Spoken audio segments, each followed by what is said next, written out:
യൂറോപ്പിലെ സുപ്രധാന തീരുമാനങ്ങൾ കൈക്കൊള്ളുന്ന 3 രാജ്യങ്ങൾ എന്ന് വിശേഷിപ്പിക്കപ്പെടുന്ന ഈ 3, അതിനകത്ത് ബ്രിട്ടനുണ്ട്, ഫ്രാൻസ് ഉണ്ട്, ജർമ്മനിയുണ്ട്. അവർ ഇറാനോട് ഇപ്പോൾ ആവശ്യങ്ങൾ ഉന്നയിച്ചുകൊണ്ട് മുന്നോട്ട് വരികയാണ്. UN പ്രത്യേകമായ കാര്യങ്ങൾ എടുത്തു പറഞ്ഞുകൊണ്ടാണ് ഇറാനെ സമീപിച്ചിരിക്കുന്നത്.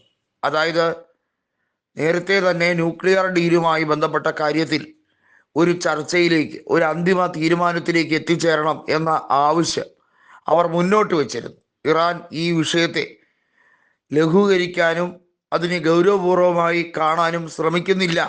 മറിച്ച് ഇറാൻ വളരെ ലാഘവത്തോടെ മുന്നോട്ട് പോവുകയാണ്. ഇത് ശരിയായ നിലപാടല്ല എന്ന് ഏറ്റവും കൂടുതൽ വ്യക്തമാക്കാൻ ശ്രമിച്ചത് ജർമ്മനിയാണ്. നമുക്കറിയാം, ഫ്രാൻസും ഇറാനും നല്ല രീതിയിലുള്ള ടേംസാണ്, ഉഭയകക്ഷി ബന്ധം ശക്തമാക്കി ദൃഢമാക്കി മുന്നോട്ട് കൊണ്ടുപോകാൻ ശ്രമിക്കുകയാണ്. ഇറാനുമായി നല്ല രീതിയിൽ ബന്ധം കാത്തു സൂക്ഷിക്കുന്ന 2 യൂറോപ്യൻ രാജ്യങ്ങളാണ് പ്രധാനമായി ഉള്ളത്. ഒന്ന് റഷ്യയും മറ്റൊന്ന് ഫ്രാൻസുമാണ്.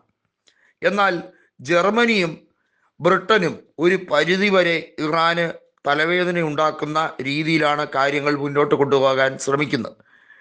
ജർമ്മനി പറയുന്ന നിലപാടുകൾ ഏറെക്കുറെ അതിൻ്റെ പിന്നാമ്പുറത്ത് നോക്കിയാൽ ഇസ്രയേലിൻ്റെ കരങ്ങളുണ്ട് എന്ന് വളരെ വ്യക്തമാണ്.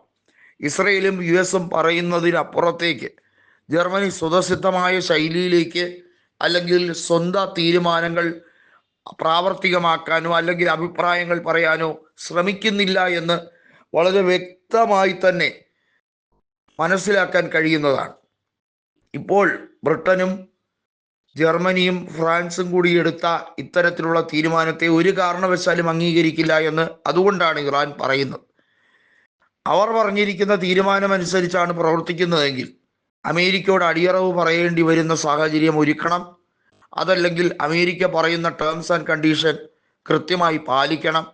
എന്നാൽ മാത്രമേ സാങ്ഷൻസ്, നിലവിലുള്ള കരാറുകളുമായി ബന്ധപ്പെട്ട കാര്യത്തിലായിരുന്നാലും അതുപോലെ പല കാര്യങ്ങളിലും ഉപരോധം ഏർപ്പെടുത്തുന്ന വിഷയം ഒക്കെ മറികടക്കണമെങ്കിൽ ന്യൂക്ലിയർ ഡീലിൻ്റെ കാര്യത്തിൽ അമേരിക്കയുമായി ഒരു രമ്യതയിലേക്ക് എത്തിച്ചേരേണ്ടതുണ്ട് എന്ന് അവകാശപ്പെടുന്നു. പക്ഷേ യൂറോപ്യൻ യൂണിയൻ്റെ സമ്മർദ്ദങ്ങൾക്ക് വഴങ്ങണ്ട എന്ന് നേരത്തെ തന്നെ തീരുമാനിച്ചാണ് ഇറാൻ മുന്നോട്ട് പോകുന്നത്. അത് റഷ്യ കൊടുത്ത ഉറപ്പാണ്. യൂറോപ്യൻ യൂണിയനെ പോയി പണി നോക്കാൻ പറയാനാണ് കൃത്യമായി പറയുന്നത്. ഗാസയിലും ഫലസ്തീനിൻ്റെ പല പ്രദേശങ്ങളിലും നടക്കുന്ന മനുഷ്യക്കുരുതി അത് കണ്ടില്ല എന്ന് നടിക്കുന്ന യുണൈറ്റഡ് നേഷനെ, അതുമായി ബന്ധപ്പെട്ട് യുണൈറ്റഡ് നേഷൻ ഒരു ചെറുവിരൽ പോലും അനക്കുന്നില്ല എന്ന ഇറാന്റെ ശക്തമായ വാദഗതികളെ അതിനെയാണ് ലോകരാജ്യങ്ങൾ കാണേണ്ടത് എന്നാണ് ഇറാന്റെ വിദേശകാര്യമന്ത്രി പറയുന്നത്. അതല്ലാതെ ഇറാൻ ആണവ സമ്പുഷ്ടീകരണവുമായി മുന്നോട്ട് പോകുന്നതിൽ ആർക്കെങ്കിലും വലിയ ബുദ്ധിമുട്ടുണ്ടെങ്കിൽ ആ ബുദ്ധിമുട്ടങ്ങ് കടിച്ചമർത്തിയിരുന്നാൽ മതി. കാരണം ഇറാന്റെ ക്ഷേമം ഇറാൻ ഏറ്റവും വലുതാണ്. അവിടെ കയറി കുത്തിത്തിരിപ്പുണ്ടാക്കാൻ ശ്രമിക്കരുത് എന്നുള്ള കാര്യം തന്നെയാണ് വ്യക്തമാക്കിയിരിക്കുന്നത്.